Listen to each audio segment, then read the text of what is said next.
Hai sobat, jumpa lagi di channel Anak Kuliah. Sobat, apa kabar?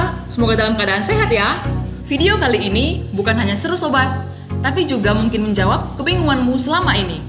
Eits, tapi sebelum itu, jangan lupa subscribe channel YouTube ini ya sobat, agar kamu tidak ketinggalan video-video menarik lainnya dari Anak Kuliah.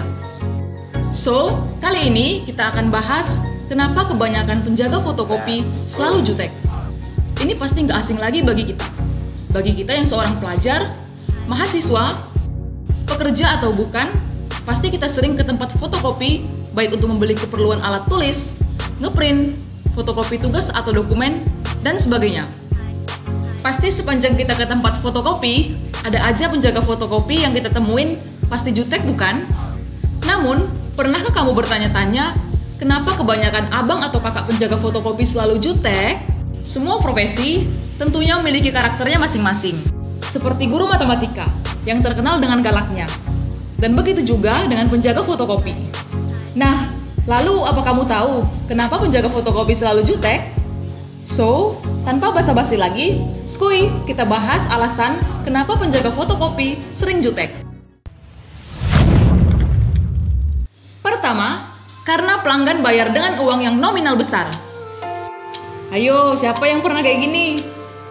Datang ke fotokopi pagi-pagi sekali, lalu fotokopi dokumen hanya 1 lembar saja, yang mungkin harga fotokopiannya hanya Rp200 per lembar, atau hanya beli pulpen seharga Rp2.000, namun kamu bayarnya dengan uang Rp100.000.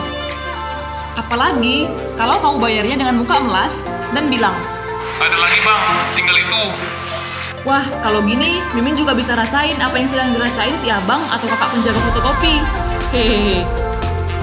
Wajarlah sobat, tukang fotokopinya jutek. Karena nyari kembalian buat 1 orang aja, udah bikin habis uang pecahannya. Apalagi kalau banyak yang bayar pakai uang ratusan ribu. Terus, apalagi kalau masih bagi-bagi kali, dan belum ada pelanggan 1 pun. Udahlah, kita next saja. Ntar Mimin jadi emosi. Yang kedua, karena pelanggan yang terburu-buru dan banyak maunya. Nah, untuk poin yang kedua ini, kayaknya nggak asing lagi ya sobat. Untuk kasus ini, kayaknya bukan hanya penjaga fotokopi aja yang jutek, tapi semua pengusaha pun akan jutek kalau punya pelanggan kayak gini. Ya memang sih, ada istilah pembeli adalah raja. Namun, bukan begini juga sih sobat. Menurut Mimin ya, tidak masalah jika kamu banyak maunya. Namun, alangkah baiknya jika itu tidak terburu-buru. Apalagi kalau kamu sampai terus memanggil-manggil atau mendesak penjaga fotokopi. Karena sobat, yang mau dilayani tentunya bukan hanya kamu aja, atau bahkan ada yang duluan sampai daripada kamu. Ya tentunya dia akan lebih dulu dilayani. Yang ketiga, belum makan dan minum. Ketika banyak pelanggan yang datang ke tempat fotokopi, hal ini tentunya membuat penjaga fotokopi semakin sibuk ya sobat. Apalagi jika penjaga fotokopinya belum mempunyai karyawan. Pasti sibuk banget tuh penjaga fotokopi untuk melayani pelanggan.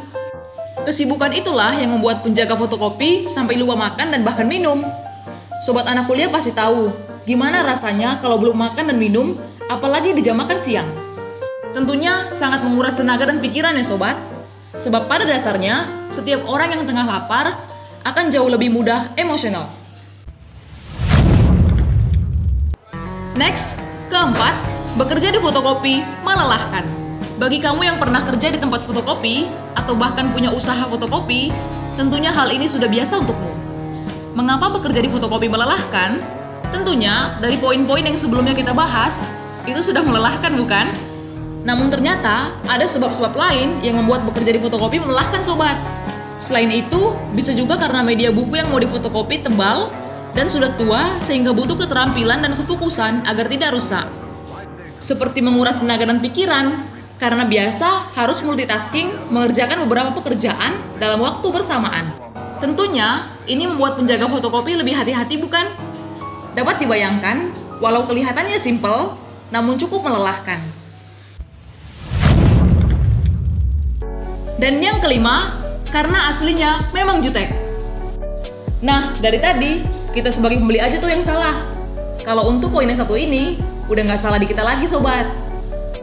Mungkin, kenapa tukang fotokopi itu jutek? memang sudah dari sananya dia jutek. Hehehe. Atau bisa dibilang memang sifatnya yang jutek. Terkadang ada beberapa orang yang memiliki sifat ini. Tentunya bukan hanya penjaga fotokopi, kita pun bisa memiliki sifat ini. So, jika kamu jumpa sama penjaga fotokopi yang modelnya begini, gak usah dipancing-pancing lagi deh emosinya. Mimin saranin lakuin yang bagus-bagus aja. Karena terkadang udah lakuin yang bagus tapi tetap salah. Hahaha. So, itu tadi kenapa penjaga fotokopi selalu jutek. Kalau kamu ada pengalaman menarik dengan penjaga fotokopi, atau bahkan kamu sebagai penjaga fotokopi, ada yang ingin kamu sampaikan, silakan tulis di kolom komentar ya sobat. Semoga dengan video ini, kamu sebagai pelanggan bisa mengerti situasi dan kondisi penjaga fotokopi. Dan bagi kamu yang kerja sebagai penjaga fotokopi, lebih sabar lagi ya sobat. Dan jangan lupa juga sobat untuk subscribe channel YouTube ini, follow juga Instagram kita, Twitter, Facebook, dan TikTok kita.